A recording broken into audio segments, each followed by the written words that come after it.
दोस्तों, अगर आप कॉस्मोस में दिलचस्पी रखते हैं तो आज मैं आपसे एक सवाल पूछना चाहता हूं। क्या आप मुझे बता सकते हैं कि आखिर इस यूनिवर्स का नेचर क्या है, यानी कि फंडामेंटल लेवल पे इस यूनिवर्स की एक्चुअल यूनिट क्या है? क्या यूनिवर्स सच में पार्टिकल से बना हुआ है या फिर किसी और चीज से? अगर आप इसका जवाब नहीं दे पा रहे हैं तो चिंता क्यों करते हो, मैं हूं ना, मैं आपको इसका जवाब बताऊंगा। इस सवाल का जवाब सिंपल तो है लेकिन इजी नहीं।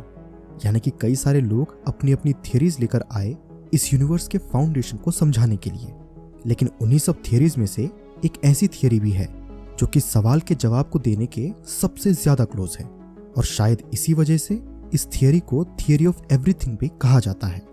इस थियरी का नाम है द स्ट्रिंग थियरी, और आइए जानते हैं कि आखिर ये क्या कहती है। तो मेरा नाम है एजे, आप देख रहे हैं एजे टॉक्स। चलिए शुरू करते हैं।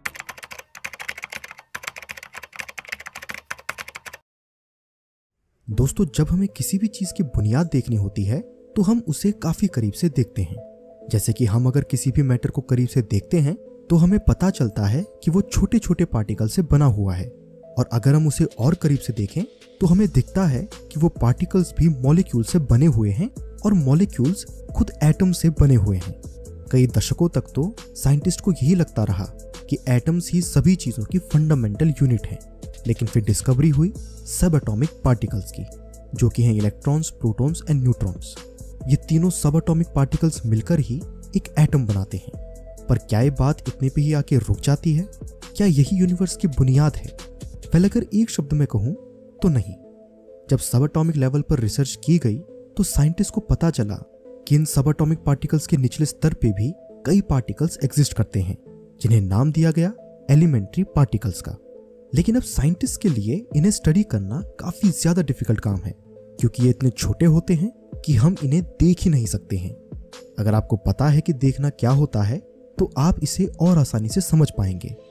देखने का मतलब होता है कि जब लाइट की इलेक्ट्रोमैग्नेटिक वेव्स किसी ऑब्जेक्ट से बाउंस बैक होके हमारी आंखों में आए और उस ऑब्जेक्ट की इमेज सिग्नल्स के रूप में हमारे ब्रेन तक पहुंचे, और हमारा ब्रेन उन सिग्नल्स को रीड करके फाइनली हमें वो ऑब्जेक्ट दिखाए, इसी कंप्लीट प्रोसेस को देखना कहते हैं।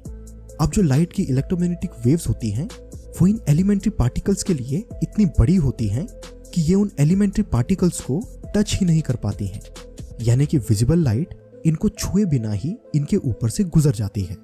साइंटिस्ट ने इस दुविधा को दूर करने के लिए एक ऐसी इलेक्ट्रोमैग्नेटिक वेव क्रिएट की जिसमें छोटी छोटी और काफी ज्यादा वेवलेंथ्स हो। अब क्वांटम फिजिक्स के मुताबिक अगर वेवलेंथ ज्यादा होती हैं तो उनकी एनर्जी भी ज्यादा हो जाएगी। तो इससे प्रॉब्लम ये हुई कि जब हाई एनर्जी वेव से एलिमेंट्री पार्टिकल्स को हिट किया गया तो उस वेव ने उन पार्टिकल्स को टच करने की बजाय उन्हें और दूर धकेल दिया, जिससे कि क्वांटम फिजिक्स में हमें एक और कंक्लूजन मिला कि जब हम क्वांटम लेवल पे किसी पार्टिकल को देखते हैं या देखने की कोशिश करते हैं तो वो चेंज हो जाता है। यानी कि हम क्वांटम लेवल पे किसी भी पार्टिकल की एग्जैक्ट पोजीशन को मेजर नहीं कर सकते हैं। अब ये जो फैक्ट आपने अभी देखा, ये क्वांटम फिजिक्स में इतना ज्यादा इंपॉर्टेंट है कि इसे द हाइजेनबर्ग अनसर्टेनिटी प्रिंसिपल कहा जाता है, जो कि बेसिस है पूरी की पूरी क्वांटम फिजिक्स का। अब सवाल ये आता है कि आखिर फिर एलिमेंट्री पार्टिकल्स दिखते कैसे हैं और इनका नेचर क्या है? तो इसका जवाब सिंपल है, जो कि है पता नहीं, क्योंकि किसी के भी द्वारा इन पार्टिकल्स को देखा नहीं गया है।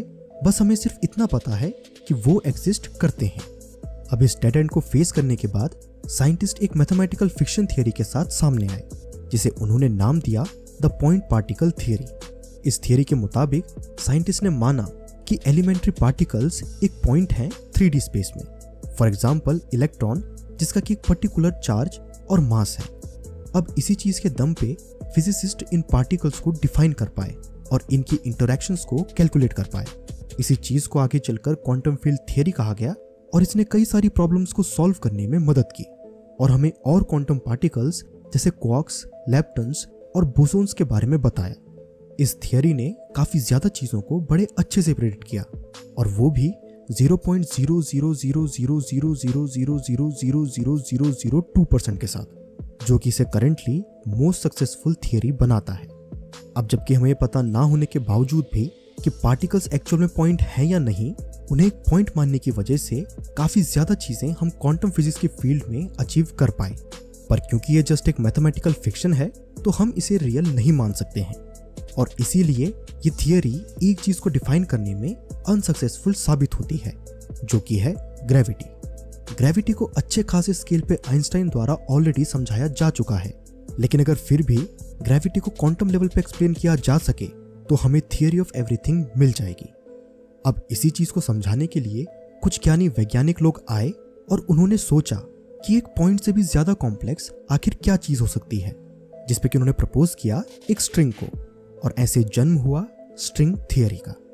अब अगर आपके मन में यह सवाल आ रहा होगा कि आखिर पार्टिकल्स स्ट्रिंग कैसे हो सकते हैं, तो आपको बता दूं कि उन वैज्ञानिकों ने जस्ट हवा में बात नहीं की थी, बल्कि उन्होंने इसको बैक करने के लिए एक सॉलिड एक्सप्लेनेशन भी दिया।